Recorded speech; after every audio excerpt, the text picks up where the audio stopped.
6,000.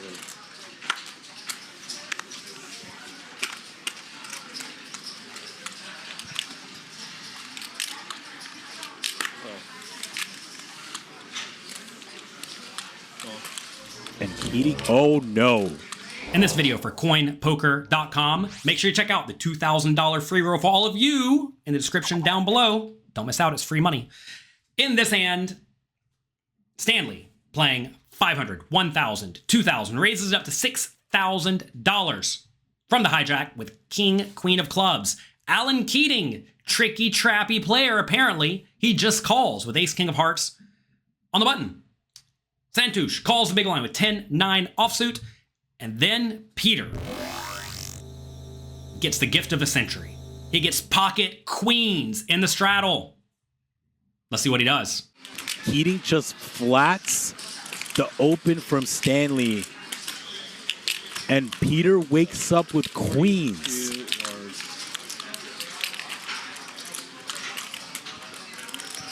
Stanley very likely going nowhere, but now Keating, I would presume, is going to come with a back raise.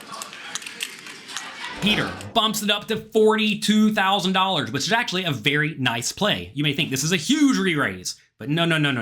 When you are out of position playing very deep stacked, you want to re-raise much larger than the size of the pot to mitigate your post-flop disadvantage. And Peter does exactly that. 42K. Stanley playing only $300,000 deep when the rest of the players are about $1 million deep or more. Stanley calls in the hijack with King, Queen of Clubs, which is reasonable. And then Alan Keating on the button with Ace, King of Hearts has to decide what to do. What I want to know is, what do you think he's going to do? Do you think he's going to fold? Do you think he's going to call? Do you think he's going to re-raise to $120,000? Or do you think he's going to take his $900,000 stack and put it all in? Take a second, think about it, and let me know what you think he's going to do in the comment section down below. And while you're down there, click the like and subscribe button. Trapping that squeeze range behind him. No, he doesn't. And now we're going 4 ways to the flop. Keating massively under rep. To everyone in the entire world's surprise, Alan just calls.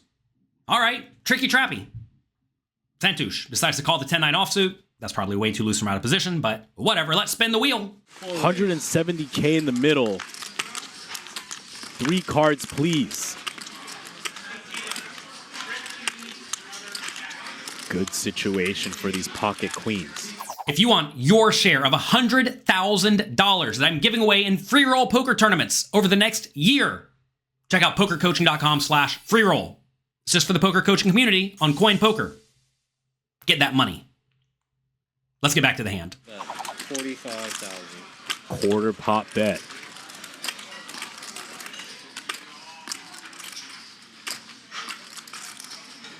Okay. Continue. Backdoor flush draw, 2 overs. Also might just have the best hand. That brings in Santouche. 300K now.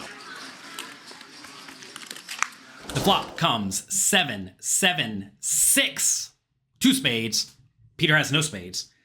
Santouche checks. Peter goes for a smallish bet, 45,000, which I like a lot. Typically on paired boards, when you do decide a continuation bet, you're going to want to use a small size. This is straight from the Cash Game Masterclass at pokercoaching.com. Check it out if you have not. Peter does go small. King, Queen of Clubs gets out of the way. Alan Keating decides to float with the Ace King, probably because he has a backdoor flush draw. He has the Ace King of Hearts, and there's a heart on the board. Over onto Santouche with the gutter. Decides to call too. Let's go to the turn. A heart. Keating.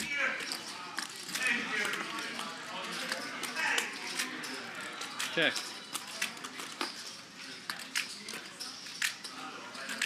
How does Peter proceed? Eyes darting back and forth.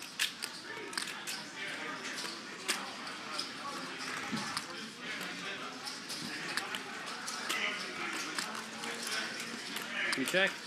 Knuckle.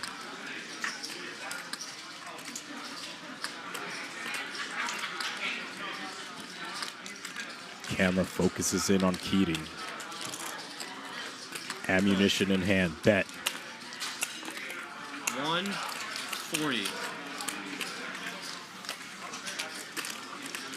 Santos is out of there. And now, decision time for Peter. Does he want to spring in a check raise? I think check call is standard.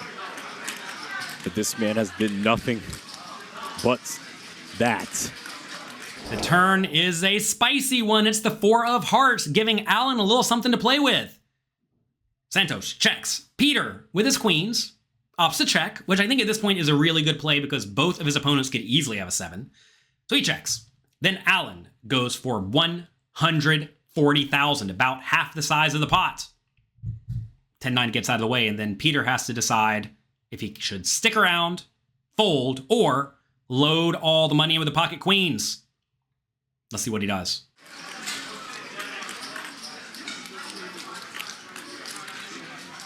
You need something? Something you need food. Order food? Yeah. Slowly. Some food up, some food order, please. Things getting tense. Look at the eyes of Alan Keating. Locked in. Call from Peter. 586,000 now. Heads up. Peter decides to call, and I think that is the only play that makes any sense at this point because, like I said, he could just be against a 7 or better. A lot of players in the spot think, oh, well, if I call here, then I'm going to have to call on every river. Or perhaps the opposite. If I call here, I'm going to have to fold on every river.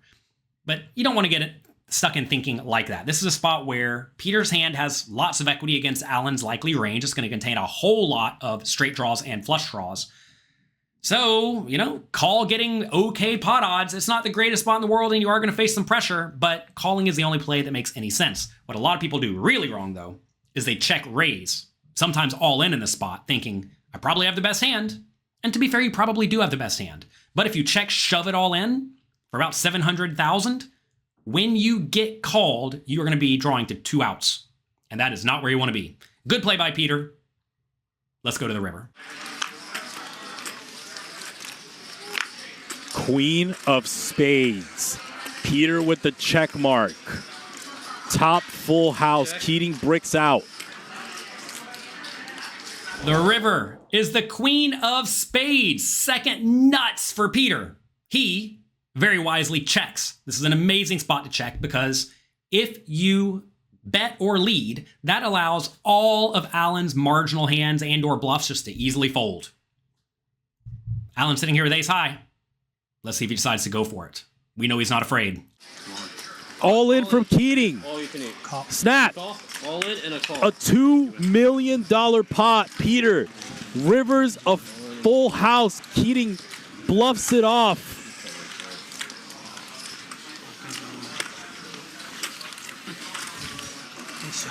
Oh no, Keating Send me $1 million, would you? goes down. Bring $1 million for feeding. Peter just rivers a boat.